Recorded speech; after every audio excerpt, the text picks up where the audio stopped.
Hey guys, it's Dr. Hayes, and this is the second lecture video for our Great Expectations class. We've been doing the two classes for Great Expectations. This is the second one for that.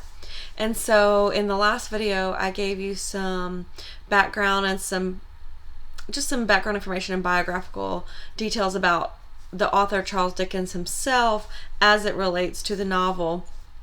And so in this one, I thought I'd give you a little bit more historical context in general, which explains a little bit about what Pip goes through in his journey of coming of age.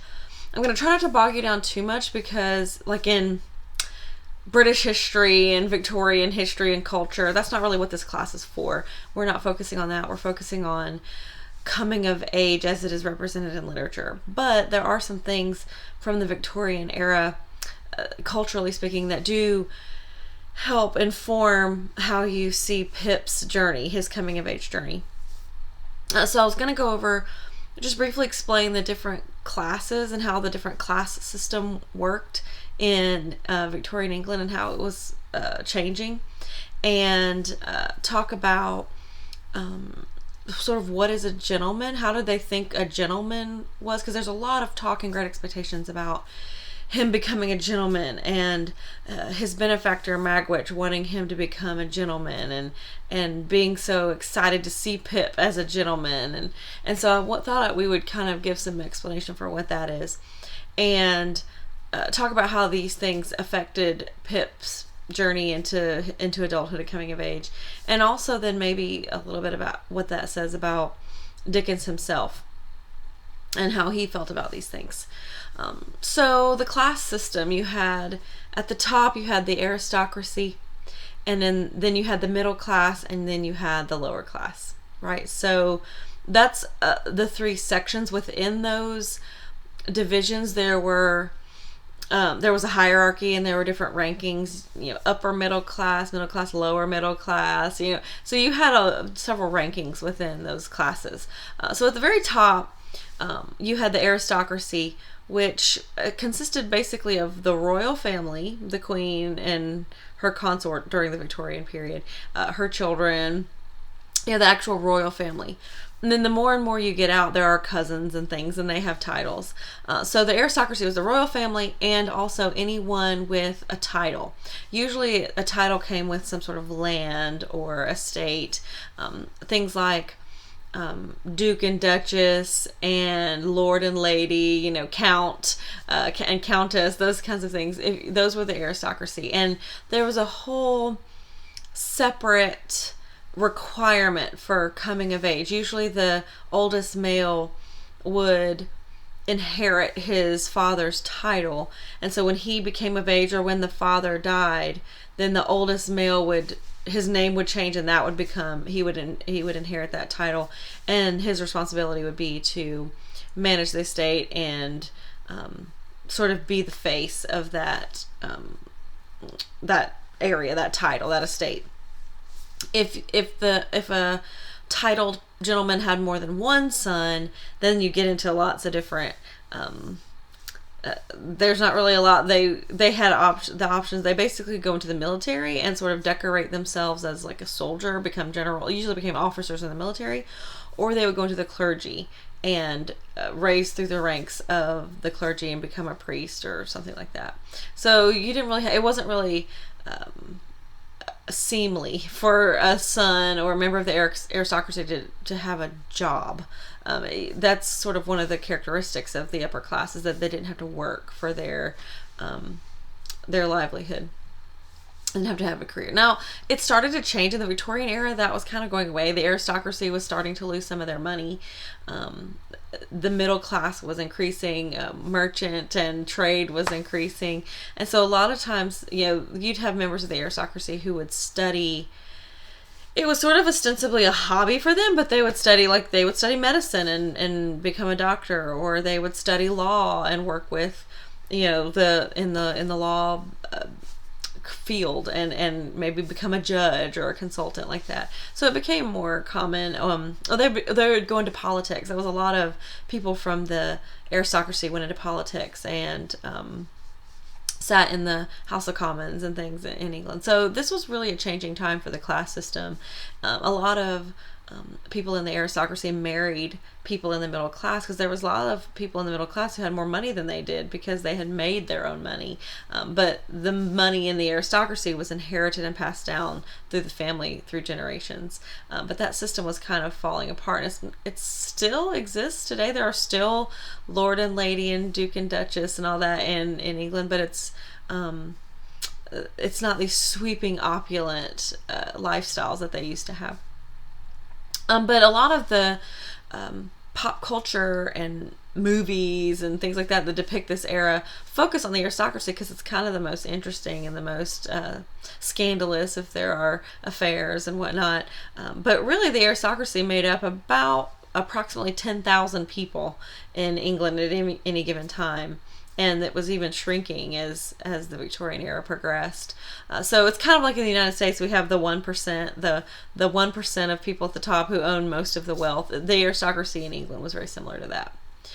But you could not join. The one thing about the aristocracy, you could not join the aristocracy, the upper class, unless you were born into it. You had to be born into it. There was very few occasions where then you could marry into the upper class. You could by marriage, but usually your family had to be upper middle class and have lots of money, and then you could marry to the upper class. But it was usually something by birth. But the aristocracy is not in Great Expectations, so I don't want to talk any more about that. I just want to kind of give you some context. I want to just kind of skip the middle class. We'll come back to it, but at the bottom you have the lower classes, the people who work, right? The people who had to work hard, I guess I should clarify. The people at the bottom, the laborers, the peasants, usually they were characterized by being uneducated. If they were literate at all, it was just barely. They maybe knew their letters and could spell their name, and they could maybe slowly trip through a few words. But literacy was not, it was still pretty basic in the lower classes. So these are people you had who were sharecroppers and farmers, and those were on the lowest levels. People who were day laborers, and then in the lower classes, you had people who are a little bit more up on the scale. And this is where we have Pip and the Great Expectations at the beginning. Joe and his sister Pip, they are lower class, but he has a profession. He's a blacksmith. He has a forge.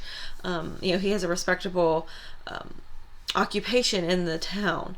He doesn't own land. He doesn't have a title. He doesn't have an income that he lives off for the year. So he's not Joe and Pip, who is coming up under him. He's not a gentleman because he has a working manual labor career, and so they were still considered in the lower class. And Joe is illiterate. He's uneducated.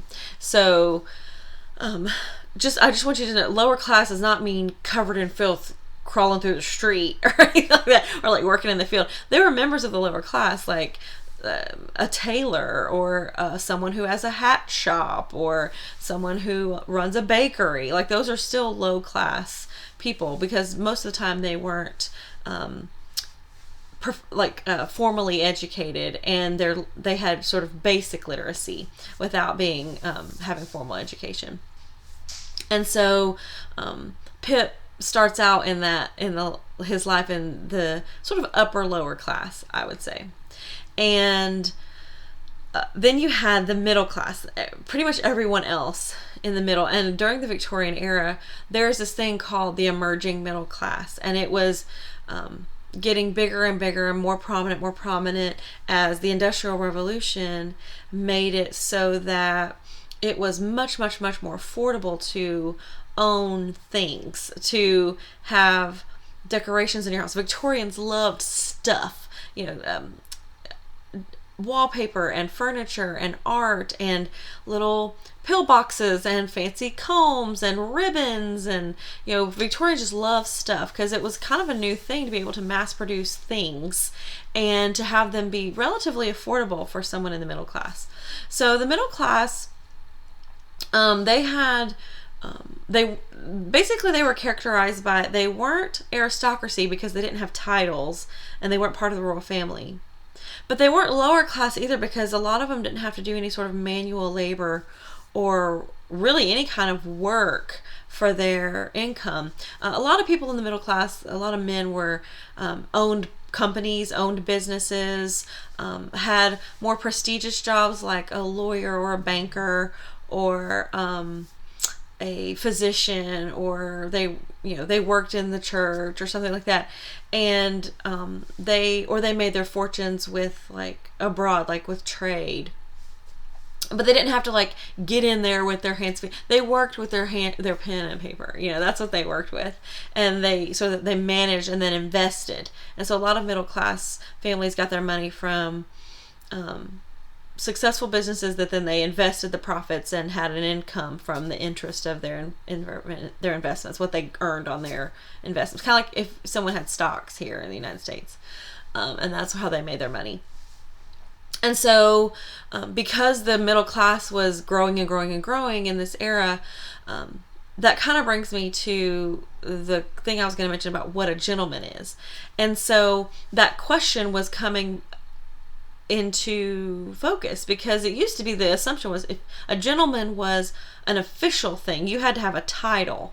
If you had a title, you're a member of the aristocracy, that gentleman was the general description for that. But with the emerging middle class and people having more money and more resources, the definition of what a gentleman is and how someone grows into becoming a gentleman was a lot more in flux.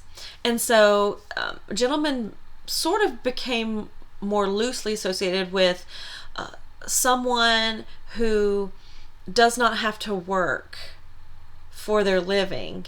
They have an income, usually from investments or from a business that's kind of being run by a manager or something. They don't have to work, but they still have income. And so they are then free to have, to develop leisurely interests, hobbies. Usually a gentleman was at the height of fashion, always put together, know how to place, always wore a hat, always had, maybe an umbrella, was very fashionable, and it was very clear that they didn't have to do any hard work, but they still had what they needed. A gentleman also became synonymous with a certain personality, generally manners, over-the-top manners, because during the Victorian era, there was this resurgence of cultural and artistic obsession with the medieval times, the chivalric code, knights, chivalry, that kind of thing. And so because the art and literature was having this neo-medieval period, then gentlemen were expected to be sort of like the new version of knights, where they would just bend over backwards to be generous and accommodating. They would never say a rude word. To be thought offensive or rude was the height of embarrassment for a Victorian gentleman. And they would treat ladies with utmost dignity and respect and give them privacy and deference and compliments and things like that. So the idea of a Victorian gentleman, it wasn't really a titled thing anymore. It was more of a way of life. It was a performance and a certain carriage that they had that they were able to have because they didn't have to work for their living and they had an income. And the result of this, not having to work for their living and also having an income, the other characteristic of a Victorian gentleman is that they were educated. And so usually formally educated. There was a few prestigious schools in England, Eton, Harrow, things you might have heard of those. Again, I'm not going to go into too much detail because this isn't a British lit class, but they usually had some sort of formal education and beyond just basic literacy that most British citizens got in childhood. And so they had the leisure to get that education because they didn't have to have a career.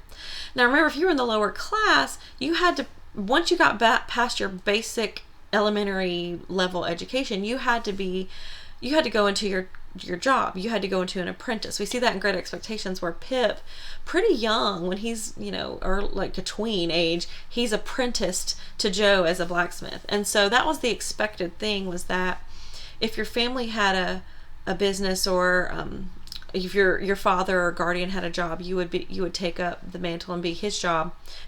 Or if not, you had to find a place. You had to find a professional who would take you in as his apprentice. That was the expected path of someone in the lower class, was to be an apprentice, and then get a trade. But the people in the middle class, their expectation was to continue their education and get a more formal higher education, and then go into a cushier job like bank clerk or lawyer or physician or clergy, maybe even educator, but that would be like the lower middle class if you became a tutor or an educator. So in Great Expectations, what we see with Pip coming of age is he starts the novel as a child. We see him when he's 6, I think, is at the beginning of the novel. And he goes through, we talked about in class last week, he's fine with being lower class, that he doesn't know any better, until he meets Estella, who is a lady of the middle class, a lady of the middle class.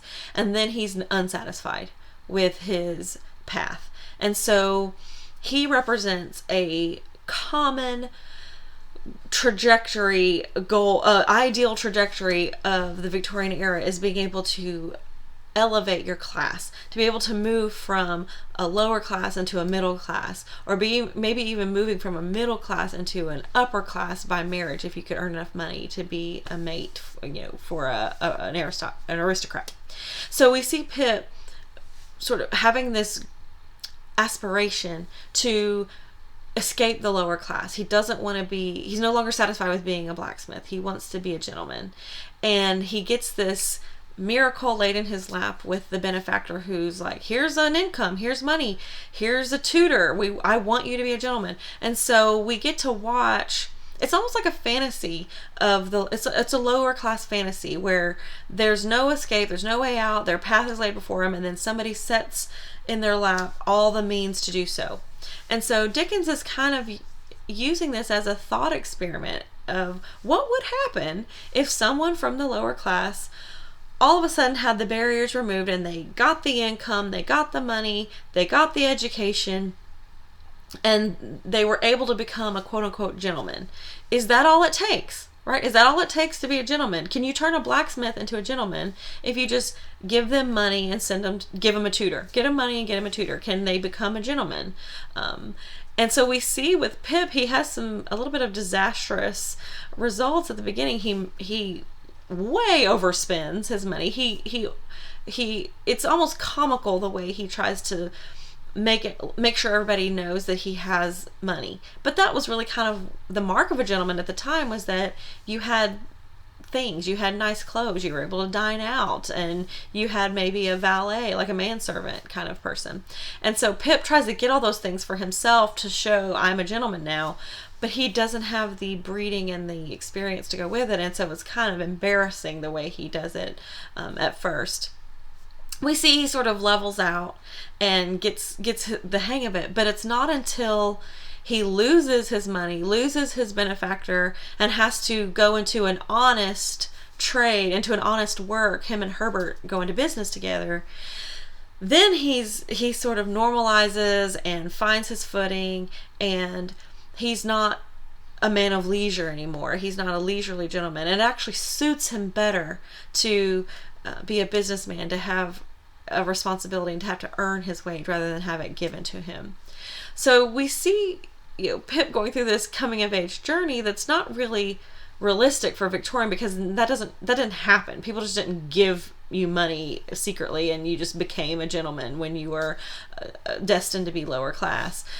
So that part of the novel is a fantasy, but it really is it's Dickens' way of pondering what a Victorian gentleman is, and if there's more to it, if there's something on the inside, some sort of characteristic, some sort of something you can't put your finger on, some nebulous quality that a man has to have, maybe even born with, that people in the lower class just don't have through breeding or experience or whatever it is. So we see, Dickens kind of asking this question. And if you recall from the video from last week, there's a very good reason why he was asking this question. It's because he was born poor. You remember his father was in debtor's prison. Dickens worked at a factory as a boy to help earn money for the family. And it was only through his sort of prodigy writing genius that he was able to earn money for himself and break him and his family out of that cycle, that lower class laboring cycle. And so Dickens was probably feeling a little self-conscious on his own of he jumped classes. He jumped from lower class to middle class because of his talents and his career that he excelled in, first publishing and then as an author. And so this was, we talked about Great Expectations, one of the very last things he wrote. So he was probably toward the end of his life pondering, did I do it? Did I jump my class?